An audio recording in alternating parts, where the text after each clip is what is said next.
من و سلویٰ کیا تھا؟ اس کی حقیقت کیا تھی؟ من و سلویٰ کس نبی کی امت پر اور کیوں نازل ہوا؟ کیا من و سلویٰ جنت سے نازل شدہ کھانا تھا یا پھر اللہ رب العزت نے یہ دونوں چیزیں زمین سے ہی پیدا کی تھیں؟ من و سلویٰ میں کس جانور کا گوشت کھانے کے لیے ملتا تھا؟ بسم اللہ الرحمن الرحیم۔ السلام علیکم رحمۃ اللہ وبرکاتہ۔ بنی اسرائیل کی قوم 40 برس تک ایک ہی میدان میں کیوں بھٹکتی رہی اور اللہ رب العزت نے بنی اسرائیل کی قوم پر کن کن انعامات کی برسات فرمائی؟ اس کے باوجود وہ کیوں اتنے بھٹک گئے اور اللہ رب العزت کی نافرمانیوں میں کیوں پڑ گئے؟ بنی اسرائیل ایک ایسی قوم گزری ہے کہ جس پر اللہ رب العزت نے بے شمار انبیاء کرام علیہ السلام بھیجے، مگر یہ قوم راہ راست پر نہیں آئی اور اللہ رب العزت کی نافرمانیوں میں مشغول رہی۔ اللہ رب العزت نے بنی اسرائیل پر بے شمار انعامات کی برسات بھی فرمائی۔ قرآن مجید فرقان حمید کی سورۃ البقرہ کی آیت نمبر 57 میں ارشاد باری تعالیٰ ہے، دوستو پلیز سبسکرائب مائی چینل۔ ترجمہ: اور ہم نے تم پر بادل کا سایہ کیا اور تم پر من سلویٰ اتارا اور کہہ دیا کہ ہماری دی ہوئی پاکیزہ چیزیں کھاؤ، اور انہوں نے ہم پر ظلم نہیں کیا، البتہ وہ خود اپنی جانوں پر ظلم کرتے تھے۔ جب فرعون دریائے نیل میں غرق ہو گیا تو اللہ رب العزت نے بنی اسرائیل کو حکم فرمایا کہ قوم عمالیہ سے جنگ کر کے ملک شام کو آزاد کرواؤ۔ چونکہ یہ قوم نہایت ظالم اور جنگ کی ماہر تھی، اس کے باوجود ان 6 لاکھ بنی اسرائیلیوں نے جنگ سے انکار کر دیا اور اس نافرمانی کی یہ سزا ملی کہ وہ 40 سال تک 27 میل کے رقبے پر مشتمل ایک ہی میدان میں بھٹکتے رہے۔ وہ لوگ سامان اٹھا کر سارا دن چلنے کے بعد رات ایک جگہ پر پہنچ جاتے اور جب صبح ہوتی تو وہ وہیں موجود ہوتے جہاں سے چلے تھے۔ اس جگہ کو میدان طیہ یعنی بھٹکنے پھرنے کی جگہ کہا جاتا ہے۔ اللہ کے پیغمبر حضرت موسیٰ علیہ السلام بھی اسی میدان میں تشریف فرما تھے۔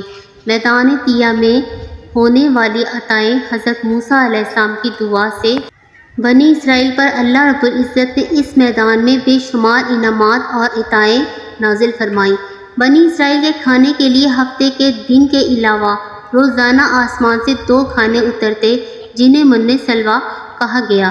سلویٰ کے بارے میں مفسرین کے مختلف اقوال ہیں۔ من کے بارے میں صحیح قول یہ ہے کہ یہ ترنجبین کی طرح ایک میٹھی چیز تھی جو روزانہ صبح صادق سے طلوع آفتاب تک ہر شخص کے لیے 1 سا یعنی تقریباً 4 کلو کی مقدار اترتی اور لوگ ان کو چادروں میں لے کر دن بھر کھاتے رہتے۔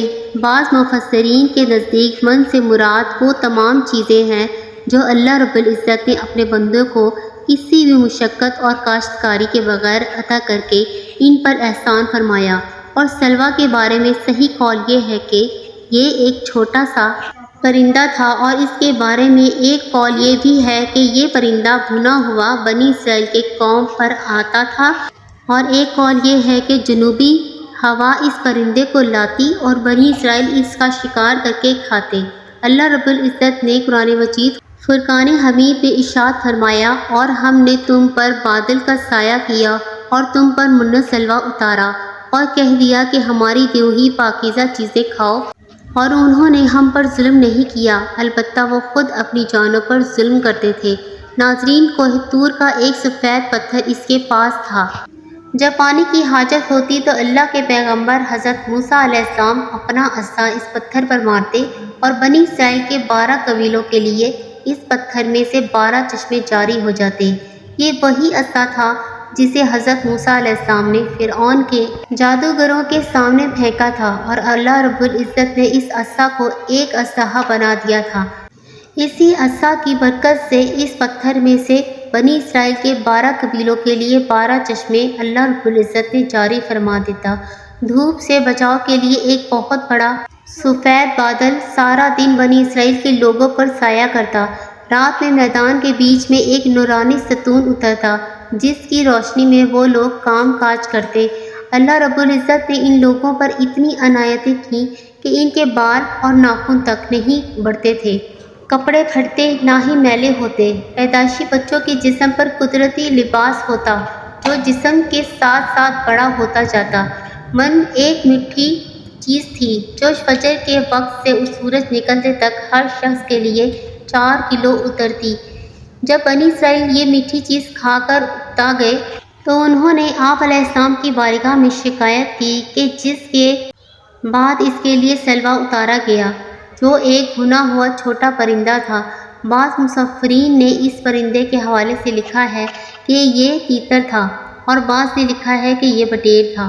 من سلوہ کے حوالے سے روایت میں آتا ہے کہ یہ ایک ایسا کھانا تھا جو انتہائی آسانی سے ہضم ہو جاتا تھا، رنگ، خوشبو اور ذائقے میں بے مثال تھا، ہر طبیعت مزاج کو مواقف آتا تھا۔ پھر اللہ رب العزت نے بنی اسرائیل کو نافرمانی کی سزا دی، چونکہ حضرت موسیٰ علیہ السلام کا حکم تھا کہ کھانا روز کا روز کھا لیا جائے سوائے جمعے کے، کل کے لیے بچا کر کھانا نہ رکھا جائے کہ ہفتے کو من سلوہ نازل نہیں ہوتا تھا۔ بعض لوگوں کو یہ ڈر لگنے لگا کہ اگر کسی دن من سلوہ نہ اترا تو ہم لوگ اس چٹیل میدان میں بھوکے مر جائیں گے، چنانچہ ان لوگوں نے کچھ چھپا کر کل کے لیے رکھ لیا۔ تو نبی کریم صلی اللہ علیہ وآلہ وسلم نے اس حوالے سے بڑی تفصیل سے بیان فرمایا کہ اللہ کے پیغمبر حضرت موسیٰ علیہ السلام کی قوم کی اس نافرمانی سے ایسی نحوست پھیلی کہ کچھ لوگوں نے کل کے لیے جمع کیا تھا وہ سب سڑ گیا اور آئندہ کے لیے اس کا اترنا بند ہو گیا۔ حضور نبی کریم صلی اللہ علیہ وآلہ وسلم نے ارشاد باری فرمایا، اسی لیے بنی اسرائیل اگر نہ ہوتے تو نہ کھانا کبھی خراب ہوتا اور نہ گوشت سڑتا۔ کھانا خراب ہونا اور گوشت کا سڑنا اسی تاریخ سے شروع ہوا، ورنہ اس سے پہلے نہ کھانا خراب ہوتا تھا اور نہ گوشت سڑتا تھا۔ ناظرین، اس تمام اطاعت اور انعامات کا ذکر اللہ رب العزت نے قرآن مجید فرقان حمید میں بڑی تفصیل کے ساتھ بیان فرمایا ہے، اور فرمایا کہ جب تم نے موسیٰ سے کہا کہ اے موسیٰ، ہم سے ایک ہی قسم کے کھانے پر ہرگز صبر نہ ہو سکے گا، اس لیے اپنے رب سے دعا کیجیے کہ وہ ہمیں زمین کی پیداوار، ساگ، ککڑی، گیہوں، مسور اور پیاز دے۔ آپ نے فرمایا کہ یہ بہتر چیز کے بدلے ادنا چیز کیوں طلب کرتے ہو؟ اچھا، شہر میں جاؤ، وہاں تمہاری چاہت کی یہ سب چیزیں ملیں گی۔